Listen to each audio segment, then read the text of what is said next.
بسم اللہ الرحمن الرحیم ایاک نعبد و ایاک نستعین.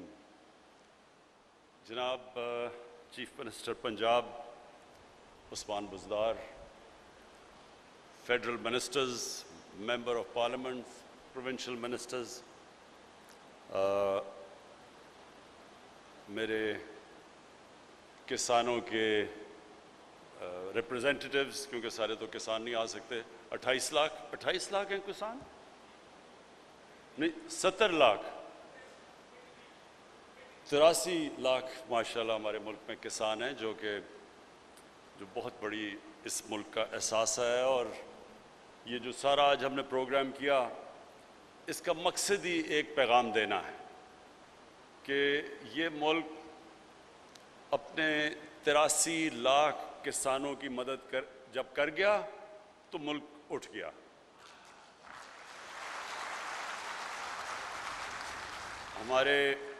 ہمارے جو کسان ہیں محنت کش لوگ ہیں. بالکل اس نے جمشید چیمہ نے صحیح بات کی کہ ایک مہم چلی ہوئی تھی کہ بڑے جاگیردار، اور جاگیرداروں نے ملک تباہ کر دیا. اور اس سے لوگوں کو، جو شہر میں رہتے ہیں لوگ، وہ تو فرق ہی نہیں کر سکتے جاگیردار اور کسان میں. 26,000 سارے ملک میں وہ لوگ ہیں جن کی زمین 125 ایکڑ سے زیادہ ہے. 26,000. تو جب لوگ کہتے تھے کہ جی جاگیردار ٹیکس نہیں دیتے، انہوں نے یہ کیا اور وہ کیا اور لوگوں پہ ظلم کیا، تو وہ یہ نہیں ریئلائز کرتے کہ وہ تو 26,000 سے بھی کم ہے. اصل اس ملک کی جو جان ہے وہ اس ملک کے کسان ہیں. اور مجھے بڑی خوشی ہوئی، مجھے آج 2 بڑی چیزوں سے خوشی ہوئی. ایک تو یہ خوشی ہوئی کہ تحریک انصاف کے دور میں سب سے بہترین ہم نے اپنے جو محنت کش کسان ہیں، جو سب سے زیادہ محنت کرتے ہیں، ان کی کسانوں کے پاس اضافی 1100 ارب روپیہ مزید گیا. 1100 ارب روپیہ. اور یہ اس لیے گیا کہ سب سے پہلے جو کسان گنا اگاتے ہیں، ہم نے دیکھا کہ وہ بیچارے، جو ہم دیکھتے آئے کہ کیونکہ طاقتور اس ملک میں شوگر مل والے ہیں، تو کیونکہ ہمارے ملک میں قانون کی بالادستی نہیں رہی، طاقت کی بالادستی رہی ہے، طاقت کی حکمرانی رہی ہے، قانون کی حکمرانی نہیں رہی. اس لیے کیونکہ طاقتور شوگر ملز والے تھے، تو بیچارہ کسان جاتا تھا، ٹرالیز اس کی کھڑی ہیں، قیمت اس کو نہیں ملتی تھی، جو ریٹ دی گئی تھی اس ریٹ سے اسے کم پیسے ملتے تھے، کٹوتی ہوتی تھی. اور جو محنت کرتا تھا اس کو اس کا محنت کا پھل نہیں ملتا تھا، اور جو کہ طاقتور تھا وہ بڑے بڑے نفع کما رہا تھا. تو مجھے خوشی یہ ہوئی کہ ہم نے قانون پاس کیا کہ کس دن شوگر ملز کرشنگ شروع کریں گی. اگر وہ نہیں کریں گی ان کو فائن کیا جائے گا. پھر جو قیمت پوری دلوائی، کسانوں کو پوری قیمت دلوائی. کین کمشنرز کو کہا کہ کسانوں کو پوری جو سپورٹ پرائس ہے وہ ملے. تو اللہ کا کرم ہے کہ یہ جو 1100 ارب روپیہ مزید گیا کسانوں کے پاس، اس کی بہت بڑی وجہ یہ تھی کہ گندم کی قیمت ملی کسانوں کو، گنے کی قیمت ملی، مکئی کی قیمت ملی. اور انشاءاللہ جو ہمارا آگے ویژن یہ ہے کہ کسانوں کی جو ان کی انکم ہے، جو ان کی کمائی ہے، وہ ہم دگنی کریں. جو بھی کمائی مل رہی ہے اس سے دگنی کریں، کیونکہ اس سے کیا ہوگا؟ فائدہ پاکستان کو ہوگا. سب سے بڑا فائدہ جب کسان کمائے گا، وہ اپنی زمین پہ لگائے گا، زمین کی پیداوار بڑھے گی، ملک کو فائدہ ہوگا، غربت کم ہوگی ملک میں. اور جتنی کسان پیداوار کرتا رہے گا، کھانے پینے کی چیزوں کی قیمتیں نیچے آ جائیں گی. یہ جو مہنگائی ہے اس وقت، اس کی بہت بڑی وجہ یہ ہے کہ پاکستان وہ ملک جو دنیا کو چیزیں ایکسپورٹ کرتا تھا، آج جو دکھایا کہ ہماری آبادی کدھر سے کدھر پہنچ گئی ہے۔ جب پاکستان بنا تھا تو اس ہمارے خطے کی اس پاکستان، ایک تو ایسٹ پاکستان تھا، تو جو ہمارا ویسٹ پاکستان تھا اس کی آبادی مشکل سے 4 کروڑ تھی۔ 4 کروڑ تھی پاکستان کی 1947 میں آبادی، دیکھتے دیکھتے پہنچ گئی ہے 225 ملین، یعنی کہ 22.5 کروڑ۔ 4 کروڑ سے 22.5 کروڑ پہ جب آبادی جائے گی تو پیداوار بھی اسی طرح ہمیں اتنی پیداوار زمین سے نکالنی پڑے گی۔ تو اس کا کیا نتیجہ ہوا کہ ہم نے ہماری گندم کی ریکارڈ پیداوار ہوئی، اس کے باوجود 40 لاکھ ٹن ہم امپورٹ کر رہے ہیں۔ 40 لاکھ ٹن ہم، اور یہ جو بھی بتایا گیا کہ جو ہمارا جو ایڈیبل آئل ہے، جو تیل ہے کھانے بنانے کے لیے، وہ جیسے جیسے باہر اس کی قیمتیں دگنی ہو گئی اتنا ہی ہمارے اوپر بوجھ پڑ گیا، ہمیں بھی قیمتیں بڑھانی پڑی۔ تو جو آج سارا مقصد بتانے کا آپ کو یہ ہے کہ ہم نے پہلے تو کسان کی مدد کرنی ہے، کسان کو پیسہ ملے، پھر کسان کی ٹیکنالوجی سے مدد کرنی ہے۔ اور جو دوسری آج مجھے خوشی ہوئی کہ بہاولپور کی جو اسلامیہ یونیورسٹی، اس کے ابھی جو میں نے ریوارڈ دیے ہیں وائس چانسلر کو اور پروفیسر کو، اور وہ جو پی ایچ ڈی نوجوان علی جو چائنا سے پی ایچ ڈی کر کے آیا، یہ ہے پاکستان کا مستقبل کا راستہ۔ جب تک ہم اپنے ملک میں ریسرچ نہیں کریں گے، اچھی بلی مجھے بچپن میں یاد ہے کہ ہم دنیا کہتی تھی جی فیصل آباد میں ایگریکلچر کی یونیورسٹی بڑی کلاس کی ہے، بڑی اس کی تعریفیں ہوتی تھی، وہ بڑے بڑے بیج بناتی تھی۔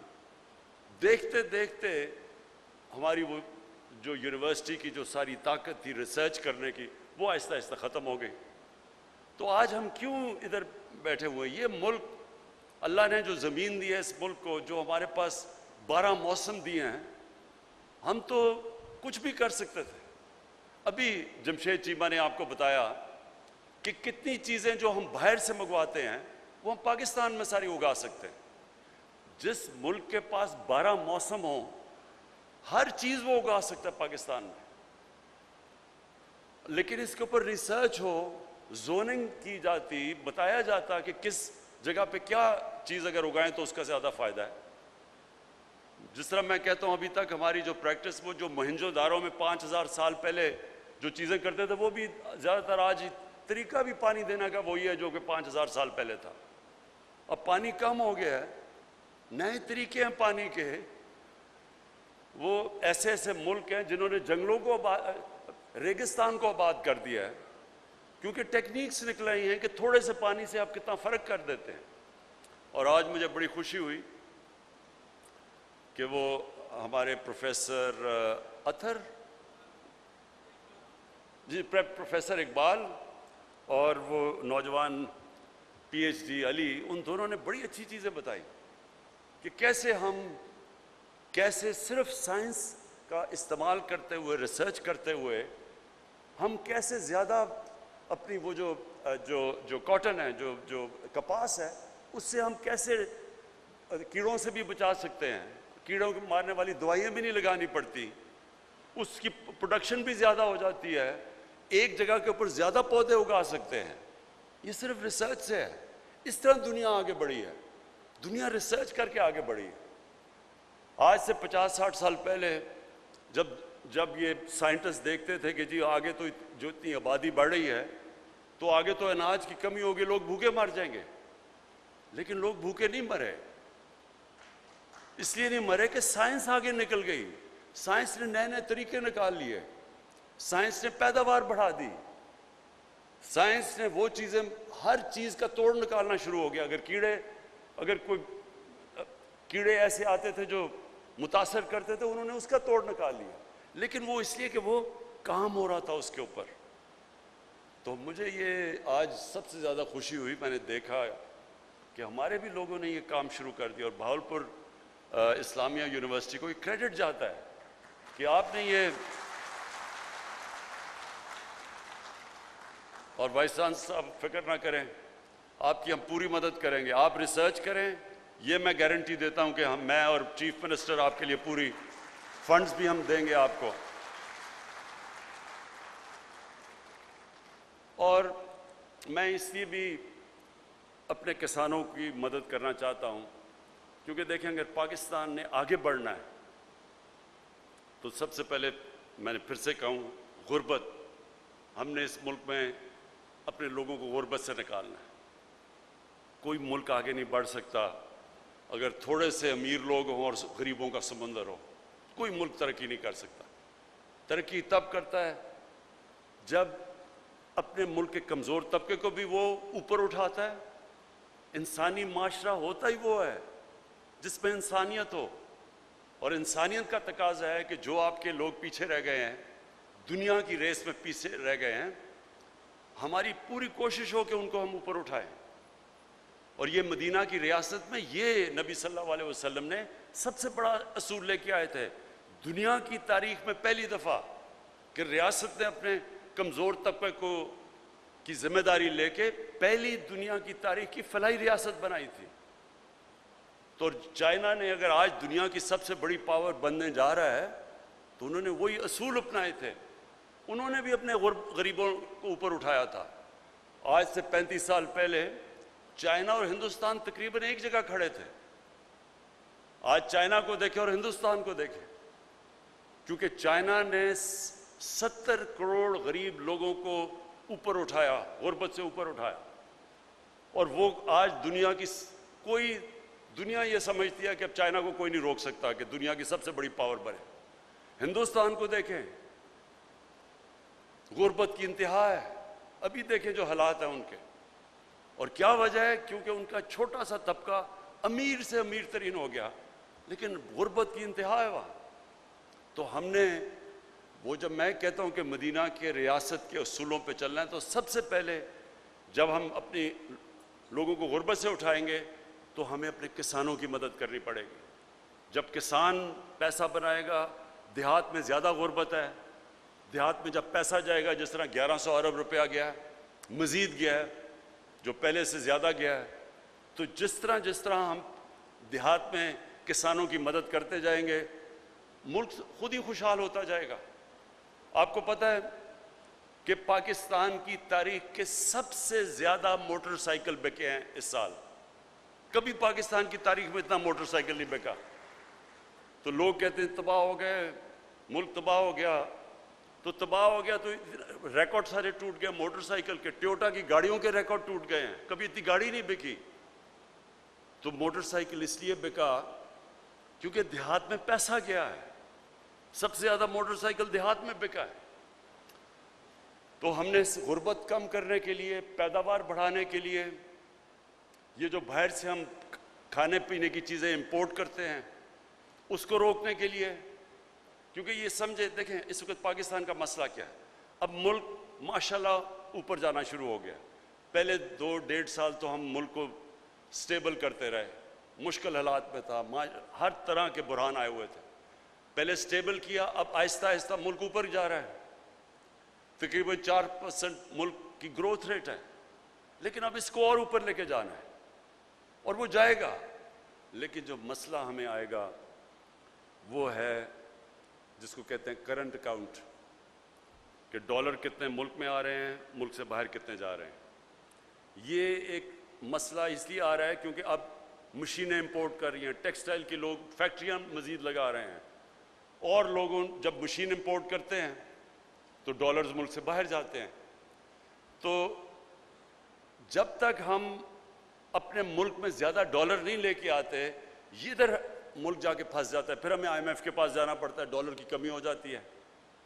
اس لیے جو ہم چیزیں کھانے پینے کی امپورٹ کرتے ہیں، اور اس سال ہم نے سب سے زیادہ پاکستان کی تاریخ میں کھانے پینے کے اناج امپورٹ کیا ہے، کبھی اتنا زیادہ نہیں کیا۔ کاٹن بھی جو پاکستان ایکسپورٹ کرتی تھی، کاٹن بھی ہمیں امپورٹ کرنی پڑی۔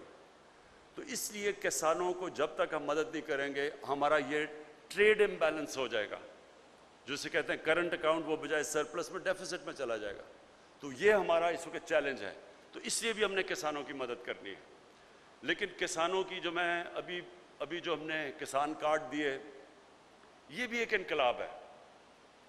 اب تک کسان کو ڈائریکٹ پیسے نہیں پہنچتے تھے، جب ہم کسانوں کو پیسے بھی دینا چاہیں تو وہ اتنے مشکل تھا کسان کو پیسہ پہنچانا، بیچ میں کوئی کہیں نہ کہیں کوئی چوری کر لیتا تھا، کوئی پہنچتا نہیں تھا، بڑا مسئلہ تھا۔ تو یہ اب ہم نے ٹیکنالوجی کا استعمال کیا اور پہلی دفعہ ایک کارڈ بنے گا کہ کسان اب اس کارڈ کے اوپر اس کو جو بھی ہم سبسڈی دیں گے، کھادوں کے اوپر، بجلی کے اوپر، ٹیوب ویل کے اوپر، جدھر بھی، وہ کارڈ کے اوپر اب سبسڈی آئے گی۔ وہ ڈائریکٹلی کارڈ جائے گا، کیڑے مارنے والی دوائیں ہیں اس کے اوپر سبسڈی، کبھی اگر عذاب آ گیا، خشک سالی ہو گئی، علاقے کے کسانوں کو مشکل پڑ گئی، تو کارڈ کے اوپر سبسڈی آئے گی آپ کی، تاکہ ڈائریکٹ ایک کسان جائے اور اپنا پیسہ نکال سکے۔ اور مجھے یہ بڑی خوشی ہے کہ یہ ایک پنجاب گورنمنٹ نے بڑا انیشیٹو لیا ہے، اور انشاءاللہ یہ اب ہمارے اگلا پختونخوا کی حکومت لے گی، آپ کو دیکھتے دیکھتے، اور جدھر پی ٹی آئی کی حکومت ہے آزاد کشمیر میں اور انشاءاللہ گلگت بلتستان میں، اور کولیشن گورنمنٹ ہے ہماری بلوچستان میں، ان سے بھی ہم بات کریں گے کہ کسانوں کے لیے یہ کارڈ دیں تاکہ ڈائریکٹلی ہم کسان کو سبسڈائز کریں۔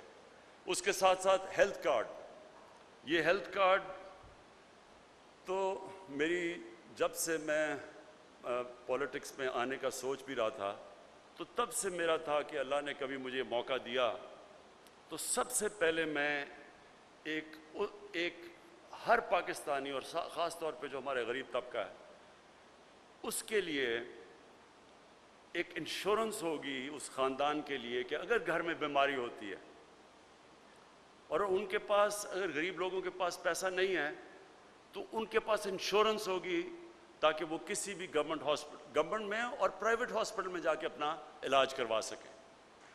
اب یہ شوکت خانم کینسر ہاسپٹل بنا کیوں تھا؟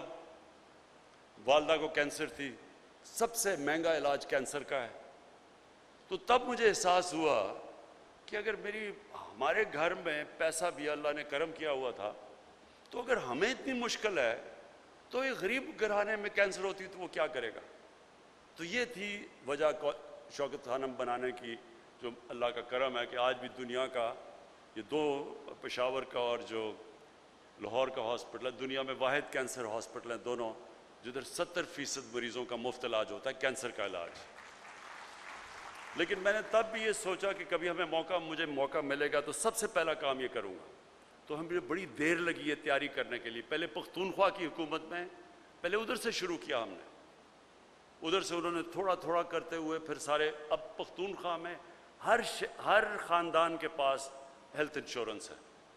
یہ امیر ترین ملکوں میں نہیں ہے، یہ آپ حیران ہو جائیں گے، یونیورسل ہیلتھ انشورنس امیر ملکوں میں بھی نہیں ہے، یہ بڑے کم دنیا میں ملکوں میں ہیں جو کہ آج پختونخوا میں ہر خاندان میں، اور اس سال کے آخر تک سارے پنجاب کے خاندانوں کے پاس ہیلتھ انشورنس ہوگی،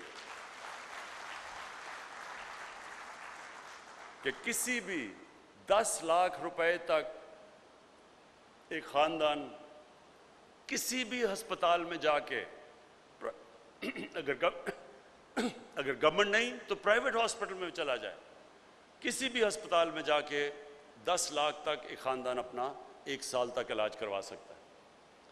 میں اس لیے کہہ رہا ہوں کہ یہ جو لوگوں کے گھر میں کبھی بھی مشکل آئی ہو، بیماری ہو، ساری ریسرچ ایک چیز ثابت کرتی ہے کہ ایک خاندان میں جو غربت کی لکیر سے اوپر ہو، ایک بیماری ایسی آتی ہے کہ وہ خاندان غربت کی لکیر کے نیچے چلا جاتا ہے، مقروض ہو جاتا ہے، کیونکہ ان کا بجٹ مشکل سے ہوتا ہے کہ وہ آمدنی اور خرچوں کو بیلنس کر رہے ہوتے ہیں، ایک بیماری کی وجہ سے وہ خاندان نیچے چلا جاتا ہے۔ تو اس لیے یہ ہیلتھ کارڈ میں پھر سے اپنے پنجاب کے وزیر اعلیٰ کو خاص طور پہ اس کے لیے خراج تحسین اس لیے پیش کرتا ہوں کیونکہ مجھے پتہ ہے